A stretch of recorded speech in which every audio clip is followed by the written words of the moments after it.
My next-door neighbor is this rugged guy with a buzz cut, a deep tan, and lean muscle. His favorite thing to do is work with his shirt off. So, can anyone tell me? How am I supposed to look away? Later, he held my waist and called me a little perv. I was straddling his hips, my hands tracing his abs. Hey now, I whispered. Pervs live forever. No. Staring at the imposing man before me, I couldn't help but shrink back. But he grabbed my ankle and yanked me between his legs. The dark undercurrent swirling in his eyes was intensely aggressive. My escape failed. I could only accept my punishment. Just as I was about to experience that feeling of a firework fizzling out mid-air, a wave of disappointment washed over me. It was just a dream. I'd dreamt about my neighbor and our little encounters again. Shaking the images from my head, I stretched and walked out into the yard to sunbathe. My 20/20 vision instantly spotted something that didn't belong in my yard. A man's underwear. I was stunned. It was hanging brazenly on the seat of my e-bike. I glanced left and right. This had to belong to my rugged neighbor, Jack. Whenever I saw him, he always had this cold, keep your distance vibe. Curiosity got the better of me. I walked over, picked them up, and gave them a good look. Not bad. He was definitely packing. Thinking back to the bulge I'd snuck a peek at before, I felt a shameful blush creep up my face. Usually, he wouldn't even give me the time of day if I tried to talk to him. Let's see if he comes looking for me this time. Jack, with his buzz cut and tan, didn't show up until evening. He was wearing a loose white tank top, his nipples faintly visible. Veins popped on his brawny arms, running all the way to the back of his hands. The sight sent my imagination running wild and made my cheeks burn. Excuse me, did the wind blow any of my things into your yard? He was so nonchalant, you'd think he'd lost a shirt, not his underwear. I forced myself to stay calm.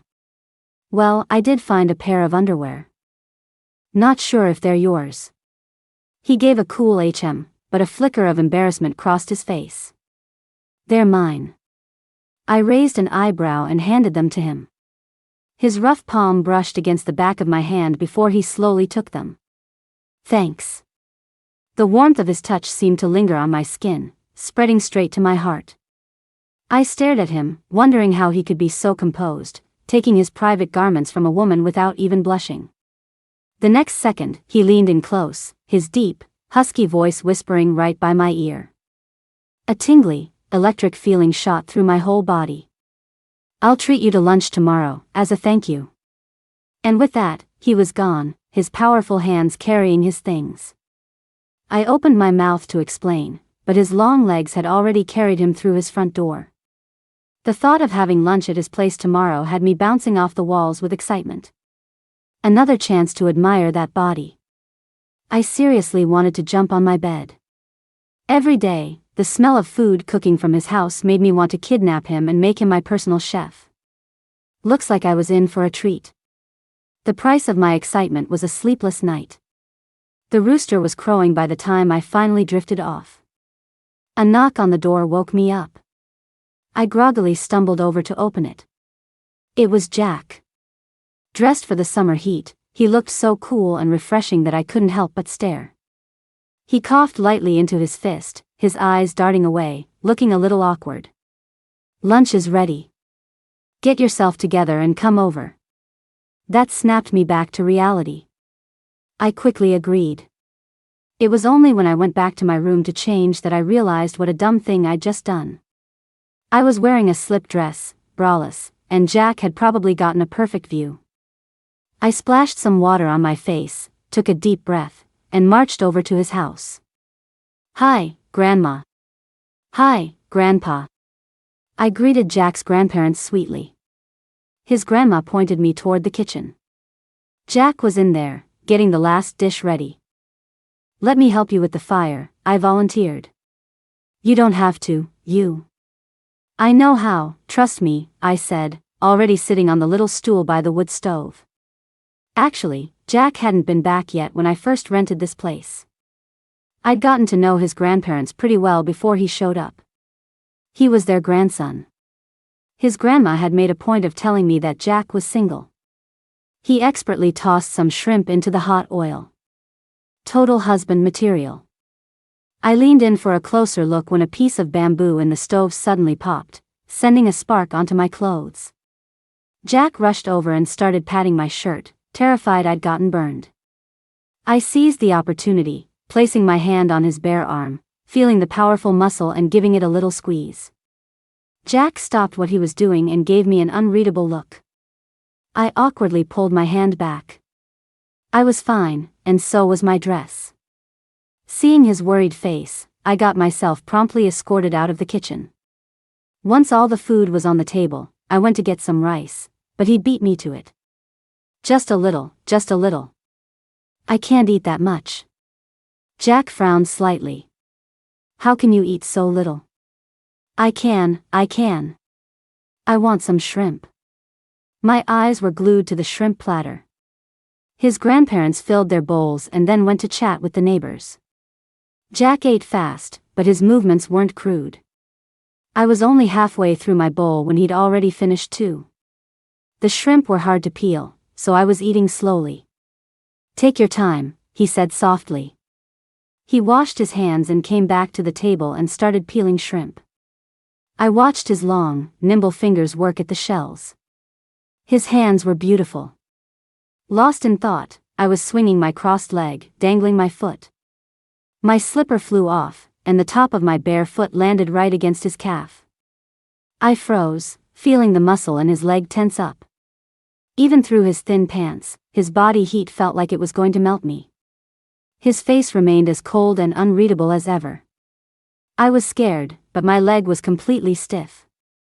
I wanted to say something to break the awkwardness, but he just kept peeling shrimp. I buried my head in my bowl and ate, and it took me a long while to pull my leg back. But now my slipper was under his chair. Finish this plate of shrimp. He placed the entire plate of peeled shrimp in front of me. For some reason, I heard a hint of indulgence in his voice. I nodded dumbly, my heart bursting with joy. While he was in the kitchen, I hopped over on one foot, trying to get my slipper back on. What are you doing? I froze mid-hop, mortified. The next second, as he walked toward me, I lost my balance. Jack swept me up in a bridal-style carry. I took the chance to feel up his arm again. He shot me a dark look, then set me down on a chair, found my slipper, and put it on for me. My eyes went wide. He was putting my shoe on for me.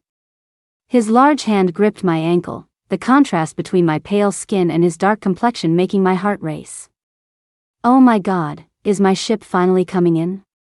The next day, I went into town to buy a few things. I walked right up to Jack's door with meat and vegetables in hand. When he opened the door shirtless, a brilliant smile spread across my face. I'll provide the ingredients if you cook. We can eat together, okay? He took the bags from me and stepped aside to let me in. As I walked past him with a smile, he whispered by my ear, "Don't bring anything next time." I paused and turned to look at him with a pitiful expression. He looked down, his gaze meeting mine, hot and restrained. "Just tell me what you want to eat ahead of time.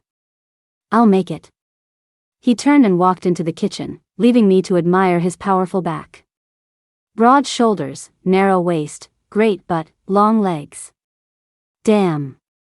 Some things are worth dying for. The moment I stepped into the kitchen, his expression darkened.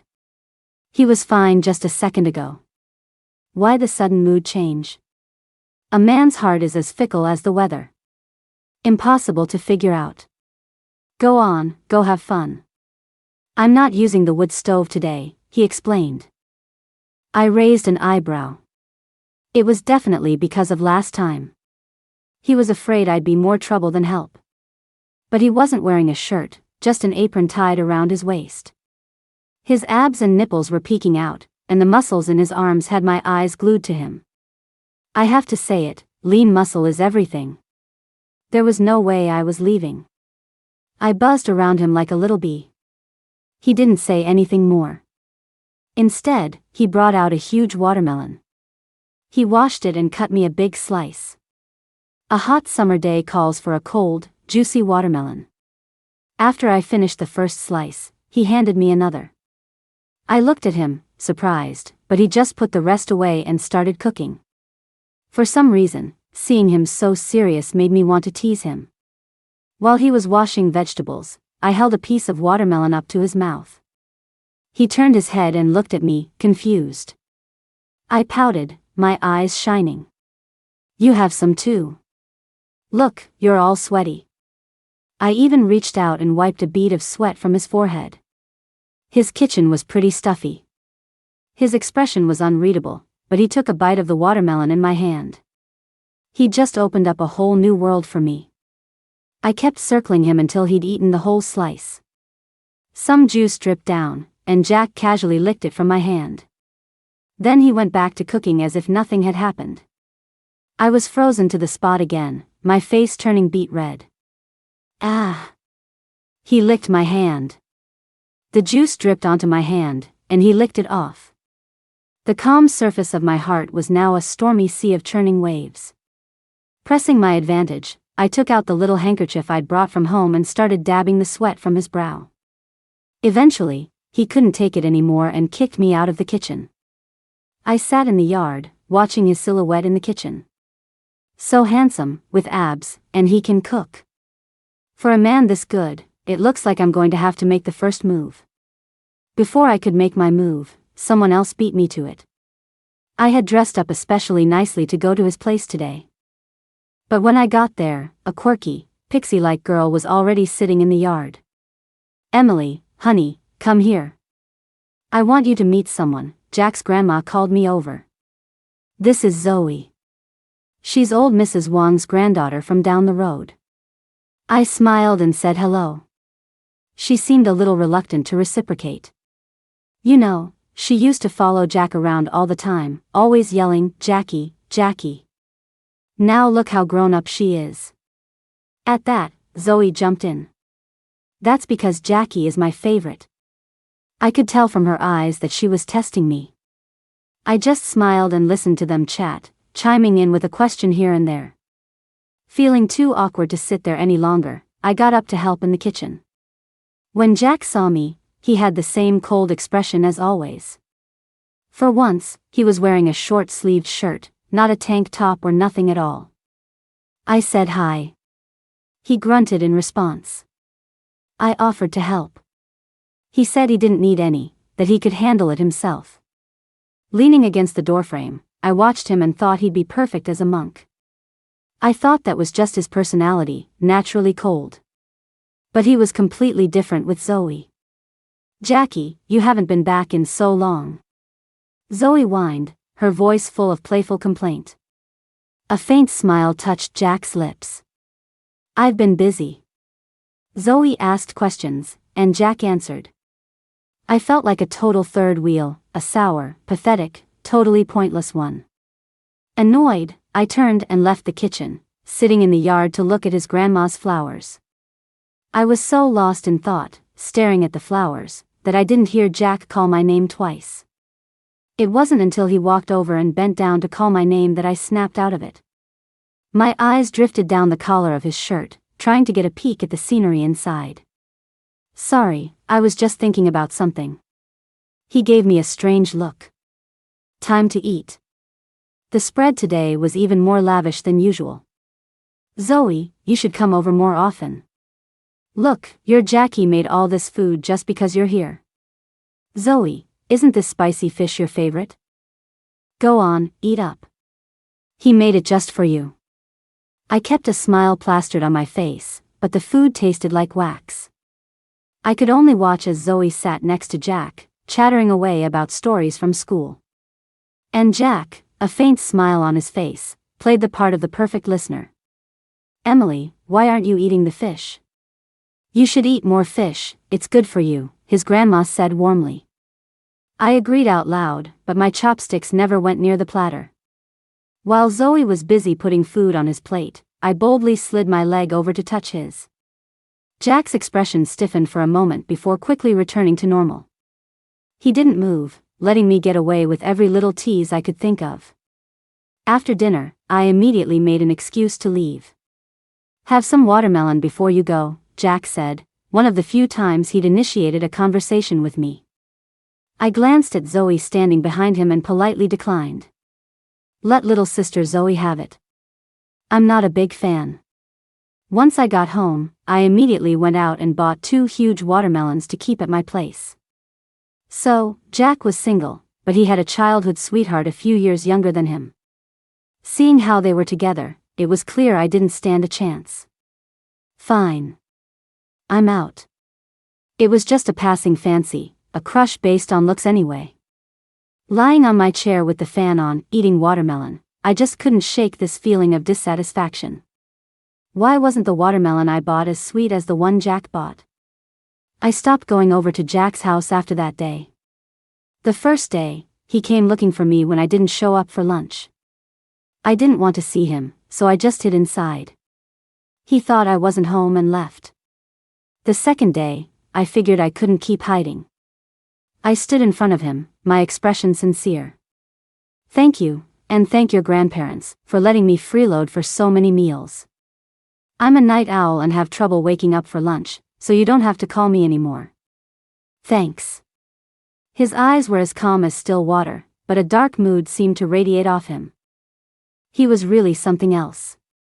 It was a scorching day, but standing next to him, I could actually feel a chill. He didn't say a word, just turned and walked away. A few moments later, I heard Zoe's laughter again. For the past few days, her voice was a constant presence next door. For some reason, that laughter was tying my heart in knots. I bought some milk and fruit. When I knew Jack wasn't home, I brought them over for his grandparents. I told them the same thing I'd told Jack. Just as I was thinking it was about time to leave, he came back. Seeing that I was about to go, he reached out and grabbed my arm. "Stay for dinner. It's just you." I was about to refuse, but then he added that last part out of nowhere. It left me completely stuck, not knowing whether to stay or go. In the end, I sat obediently beside his grandma and waited for dinner. I hadn't eaten his cooking in days, and I really did miss it. My attention was entirely on the food. I didn't spare a single glance for the shirtless Jack. I couldn't control myself at dinner and ate a little more than usual. Mainly because Jack was acting strange today, constantly putting food on my plate. In a couple of days, Zoe's sister, Julia, is getting married. "You and Jack should go have some fun," his grandma suddenly said. "You came to the countryside to relax, didn't you? Go hang out with the young people. It must be boring staying at home all day." Faced with her thoughtful suggestion, I could only nod in agreement. The wedding customs here were a little different. The bride's family hosts a banquet the day before the wedding, with drinking and dancing starting in the evening. It was a lively affair. I ate with Jack's grandma during the feast. When the drinking and dancing started, his grandparents went home to rest. I watched the locals singing and dancing. It was so festive. They formed a circle to dance, and Jack pulled me in to join them. His large, rough hand held mine, and the feeling of our skin rubbing together sent a jolt of excitement through my brain. I don't know if it was the heat or my own racing heart. My palms started getting sweatier and sweatier. Embarrassed, I told him I was getting tired. He led me to a quieter spot off to the side and even went to get me some water. "Aren't you having any?" I saw a slight flush on his cheeks, probably from the heat. "You drink." "I'm not thirsty." That's what he said, but as I drank, I heard him swallow and felt his intense gaze on me. When I was done, he snatched the water bottle from my hand and chugged from it. Watching his Adam's apple bob and his chest rise and fall, I couldn't help but blush and sneak glances at him. "Jackie, there you are. Come on, have a drink with me." Zoe came right up, grabbed Jack's hand, and pulled him away. He glanced back at me once. I remained sitting where I was, my face a mask of indifference. Watching Zoe and Jack having so much fun, I suddenly felt like going home. After sitting for a little while longer, I quietly got up and left. The moon was beautiful tonight, bright enough to light the path. "Emily?" I heard Jack's voice behind me. I froze for a second, then pretended I hadn't heard and kept walking. I hadn't gone more than a few steps before he caught up. He grabbed my arm. "Why did you leave?" Of course, he wasn't even out of breath after running all that way. Just a slight quickening of his breathing. But he was standing so close to me that I could feel his breath on my face. I turned my head to look at him. I suddenly felt dizzy and tight in my chest. I wanted to go home and rest. His voice was a little urgent. "What's wrong? Where does it hurt?"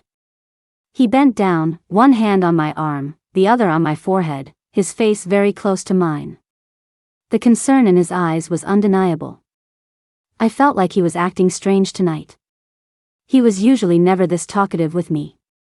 "It's probably just the heat. I'll be fine once I get home and cool off by the fan." His breath ghosted across my cheek. He looked at me, seeming to want to say something but holding back. "Jackie? Why did you leave?" "I still have something to tell you." Zoe's voice came from behind us, and the budding emotion inside me instantly cooled. I took a step back and gave Jack a little push. Then I turned and walked away. Summer nights are restless. I was dreaming about Jack again. He wasn't his usual cold self.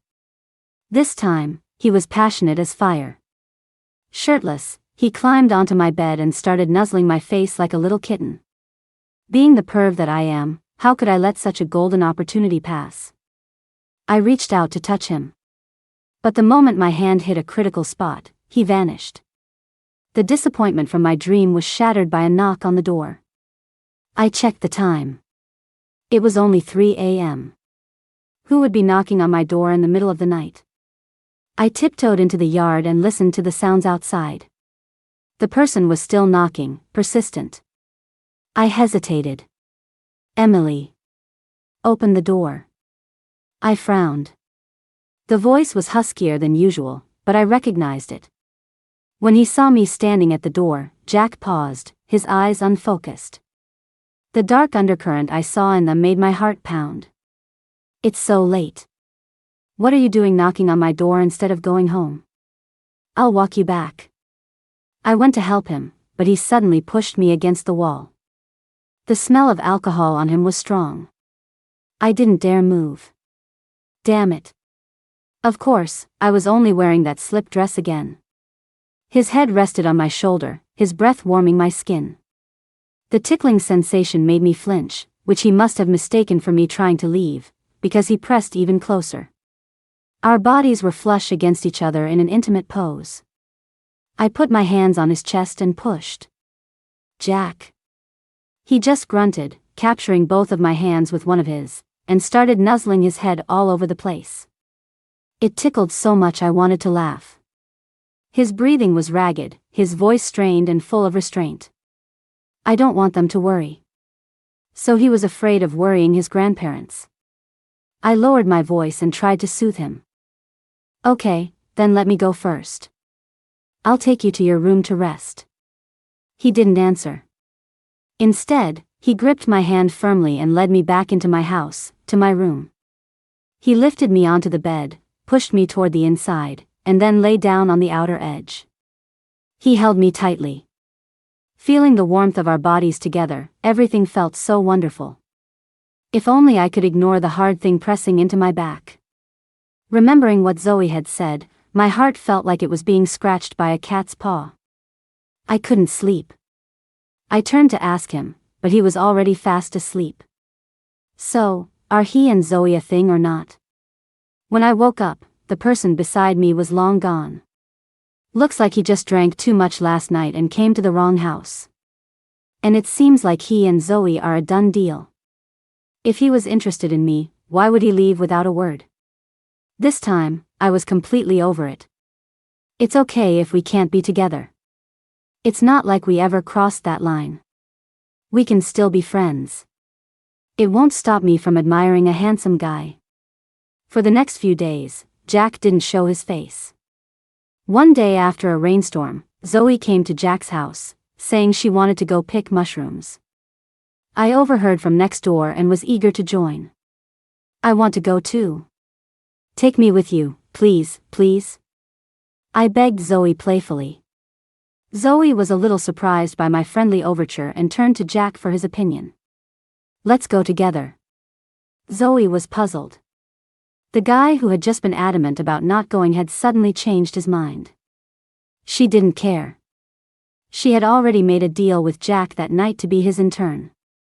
Zoe's eyes darted between the two of us. I took 2 steps back to avoid any suspicion. I couldn't get involved in their romance. At most, I'd just sneak a peek at his body for eye candy. Because it had rained the night before, the path up the mountain was slick. I finally understood why Zoe had been staring at my white sneakers. They were now yellow. When I slipped, Jack reached out a hand. I quickly regained my footing and dodged his hand. He slowly pulled his hand back, his expression calm and silent. Zoe, however, took my hand. At this rate, we won't pick a single mushroom before dark. Despite her sassy tone, I gratefully took her fair hand. Wow, so many mushrooms. Can we eat all of these? Jack stayed by my side, explaining which ones were edible and which were poisonous. Zoe navigated the mountain path with ease, while I walked shakily ahead of Jack. Suddenly, my foot slipped, and I was about to tumble down the slope. Jack's large hand shot out and pulled me into his arms, holding me tight. His strong arm wrapped around my waist, my back pressed firmly against his chest. My heart was pounding like a drum. Then I realized his heart was pounding just as hard. Blood rushed to my cheeks. It felt like the world had narrowed to just the sound of our 2 heartbeats. I looked at his downcast eyes, his long lashes casting a shadow, the swirling undertow threatening to swallow me whole. Just as I was about to fall completely under his spell, I remembered Zoe was waiting up ahead. A thrilling, forbidden shame washed over me, and I struggled. Don't move, he murmured, his voice as pleasant as ever. If you move again, we're both going down. And somehow, in that moment, I fell for him all over again. While picking mushrooms, I stuck close to Zoe the entire time, all the way back down the mountain to Jack's house. His grandfather saw all the mushrooms we'd collected and happily started telling us their names. I looked at their full baskets, then at the few pathetic mushrooms in mine, and my heart sank. Jackie, these mushrooms are for you. My boyfriend and I will be in your care now, so please look after us. Zoe said with a smile, handing over half of her mushrooms. You have a boyfriend? I asked, completely shocked. Zoe was as sassy as ever. What's so surprising about having a boyfriend? It's perfectly normal. Don't tell me. You don't have one yet? She teased. My face flushed. It's perfectly normal not to have a boyfriend, you know. Did you hear that, Jackie? She doesn't have a boyfriend. You should try a little harder. That was the last thing Zoe said before she left. I looked at Jack with a complicated expression, only to see his own expression crack a little. I felt like I had just stumbled upon something huge. But after he left my house that night, he hadn't said a single word to me. Pretending I didn't understand, I left my mushrooms and went home. The next day was bright and sunny. I found another pair of his underwear in my yard, covered in dust. I washed them and hung them up to dry. In the afternoon, a tank top floated down. I picked it up. I looked up at his second-floor balcony. No one was there. There wasn't a hint of wind today. I deliberately took his things into my house. Sure enough, he came over that afternoon. And what do you know, he was shirtless again. I couldn't help but stare a little longer. His muscles looked even more defined. Are any of my things? Nope. I stared at his sharp jawline, my face straight, my heart steady. He frowned, looking thoughtful. Grandpa wants you to come for dinner. We're having mushrooms today. The thought of fresh mushrooms was too tempting. I agreed. Jack's habit of not wearing a shirt was back. Staring at his chest, I had a moment of clarity.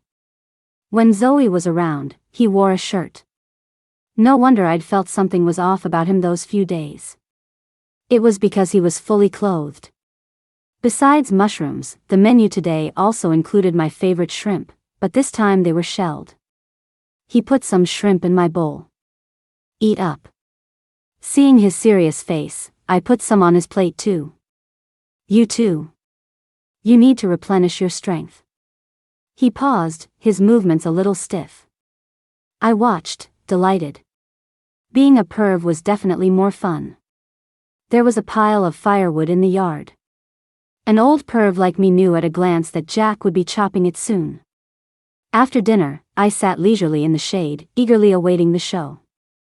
My rugged man even cut up a watermelon into small cubes for me, complete with a fork. The more I looked at him now, the more I liked what I saw. As he swung the axe, the muscles on his body tensed and bulged. Beads of sweat trickled down the lines of his muscles. I watched, mesmerized. So, do you like him? His grandma sat down next to me, a sly smile on her face. My face grew hot. I didn't know whether to nod or shake my head. Like what? Jack walked over, wiping the sweat from his brow with a towel. Nothing. You must be tired. Have some watermelon. Flustered, I stood up and forcefully fed him a piece of watermelon. He glanced at the fruit, then opened his mouth and ate it. Beneath his calm gaze, a powerful current churned. Watching his Adam's apple bob as he swallowed, my mind filled with filthy thoughts. I fled in a panic that day. That night, I got an invitation to my college reunion. It was only while packing that I found the items I had hidden. Looking at them now, and thinking of his perpetually hormone-charged presence, my heart began to flutter. I packed my bags, planning to stay with my best friend for a few days, and headed out. Are you moving out? Jack was staring at my suitcase, his face dark, his tone demanding. No, I'm going to a class reunion, and then I'm crashing at a friend's place for a couple of days. At that, his expression softened a little. I'll drive you. With him, I had no right to refuse. And then I watched as the rugged man from my dreams pulled up in a luxury car, wearing a sharp suit. I was stunned. Zoe's comment about him being a boss flashed in my mind.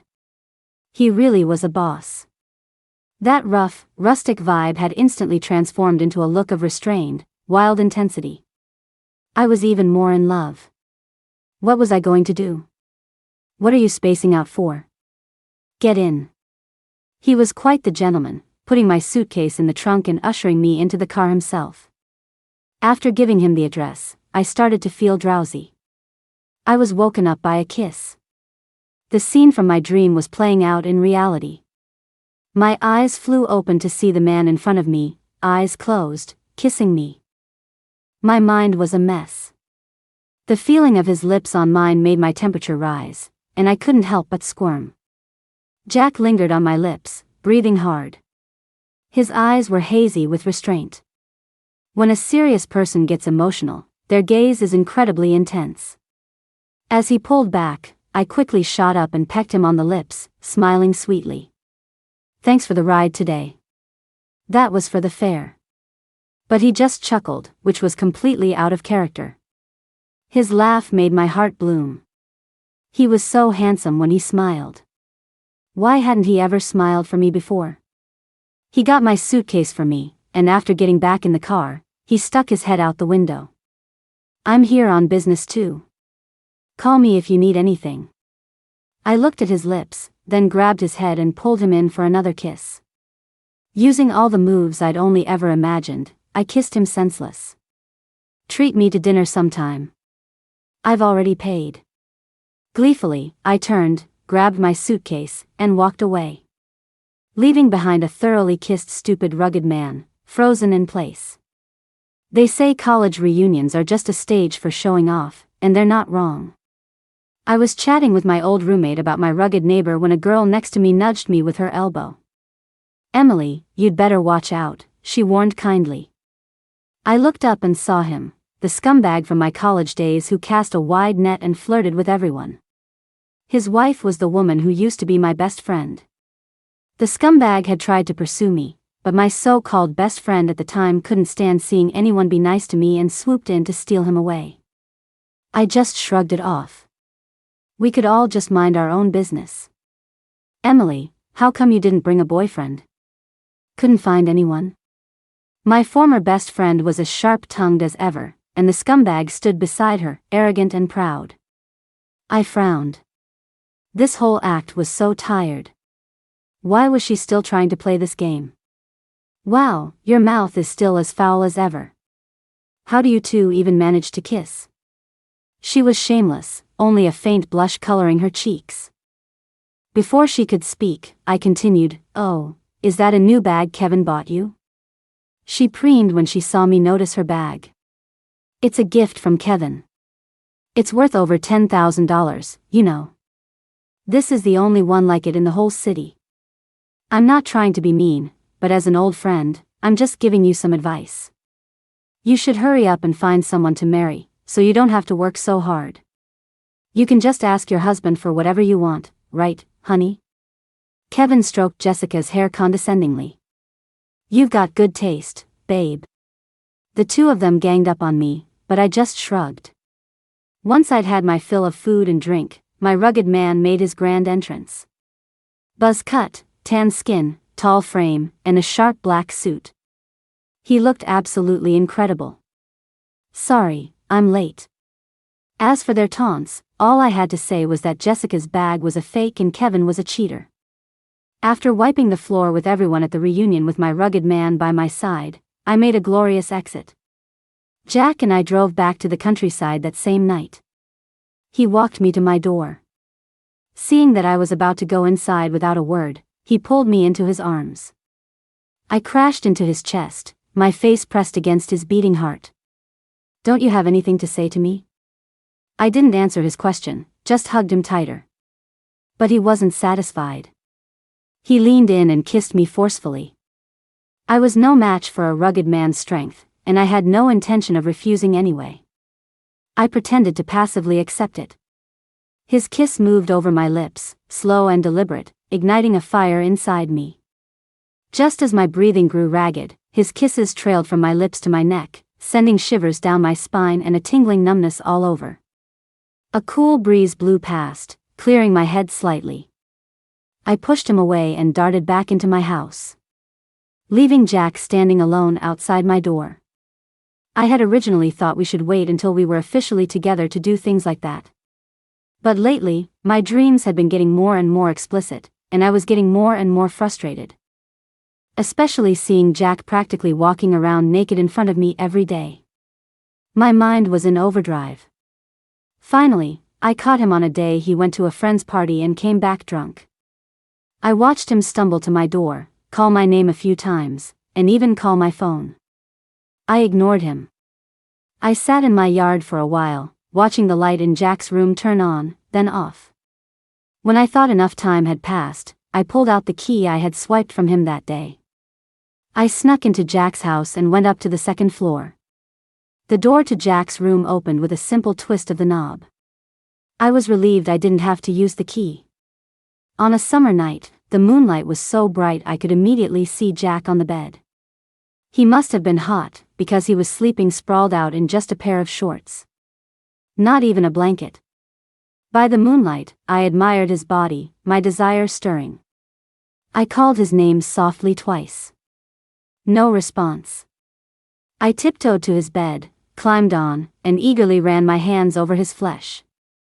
The heat from his skin and the masculine scent in the air were intoxicating. My eyes followed the V-line of his abs down to that special place, and my mouth went dry. I swallowed hard, gathered my courage, and straddled him. The second I was on top of him, his body heat nearly melted me. I moved gently, leaning down to peck his lips. I caught a faint whiff of alcohol. I frowned. Wasn't he supposed to be wasted? There should have been more of a smell. I started to sit up, planning to feel his abs, when the man beneath me suddenly opened his eyes and clamped a hand on the back of my head. "Where are you going?" "Keep going." His voice was rough and deep. It struck my heart like a hammer, sending ripples through my entire body. You. Weren't you asleep? He pecked my neck again and again. If I were really asleep, how would I catch a little thief like you? So he knew my intentions. Caught red-handed, my face flushed. I tried to sound tough. I'm not a thief. What did I steal? You tell me. His calloused hand roamed over my waist, stroking endlessly. You stole a man. I frowned. I did not. He bit my earlobe. I say you did, so you did. He pressed down on my hips and gave a light thrust. I had all the nerve but none of the courage. Feeling a different side of Jack, I got scared and tried to get off. But he held me down firmly. Looks like walking around shirtless in front of you all the time really paid off. I stared at him, stunned. He let out a soft laugh. Had to go shirtless to get a little perv like you to take the bait. As the realization dawned on me, I stayed in position and reached out a trembling hand to touch his abs. Hey now, I purred. Pervs live forever. I was so wrong. I will never dare to steal a man in the middle of the night again. I never imagined someone would deliberately go shirtless to seduce me, let alone pretend to be drunk to lure me into his trap. A person like me, who acts on impulse and lust, can never win against a man who comes prepared. My whole body ached. I couldn't move. But I had gotten the man I'd been dreaming of, and I was deeply satisfied. Looking at the torn wrappers scattered all over the floor, I could only sigh. No wonder they say fortune favors the prepared.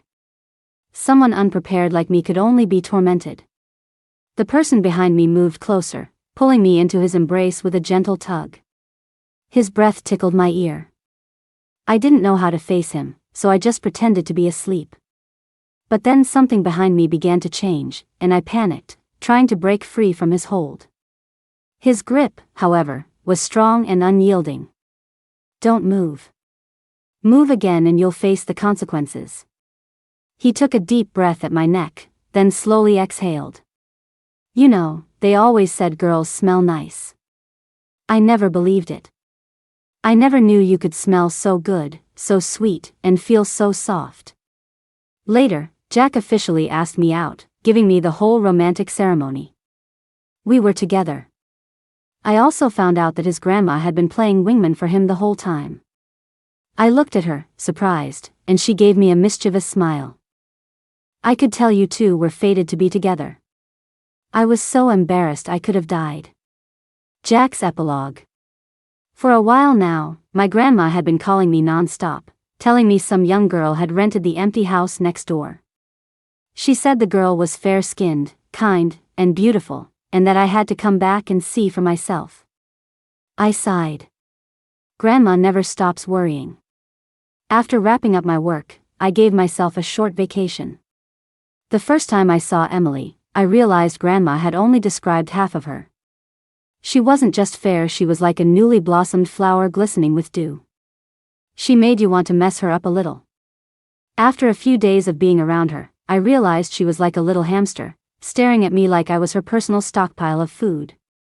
Once I figured out what she liked, I was grateful for my regular workouts and all the chores I did for my grandparents. From then on, whenever we were in the same place, I almost never wore a shirt, letting her gaze wander over me freely. I used it as an excuse to touch her little hand or her waist, but she was so innocent, she never caught on to my intentions. Even after I gave her some direct hints with my actions, she was still clueless. The day she went to the city, I thought I'd scared her off and that she was moving away. I felt helpless, but then she explained she was just going to a reunion. I was instantly relieved. Watching her sleep in the passenger seat, her lips slightly parted, I admit I couldn't resist. Even if she found out, the softness of her lips was worth any price. When we got back, I noticed the little girl was keeping her distance from me, but she was still watching me from afar. Then I realized my key was missing. I remembered that video she'd watched about a girl climbing through a window at night to seduce a guy, and I couldn't help but sigh. Why did this kid have to learn all the sneaky tricks instead of the good stuff? What could I do? I had to play along. She was such a silly fish. All I had to do was dangle a hook, and she took the bait. As our breaths mingled and I saw the tears welling in her eyes, I couldn't help but feel relieved that I was the one she'd met. Holding my girl in my arms. It was pure satisfaction. But she's a bit delicate. She was tired out after just 2 rounds. I'll have to help her build up her stamina. Right, and I still need to give her a proper romantic proposal. The silvery moonlight illuminated the trash on the floor. I felt a pang of regret. Maybe I'd been a bit too much.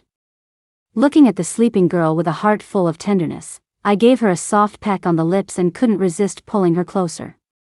And with her, I drifted off to sleep.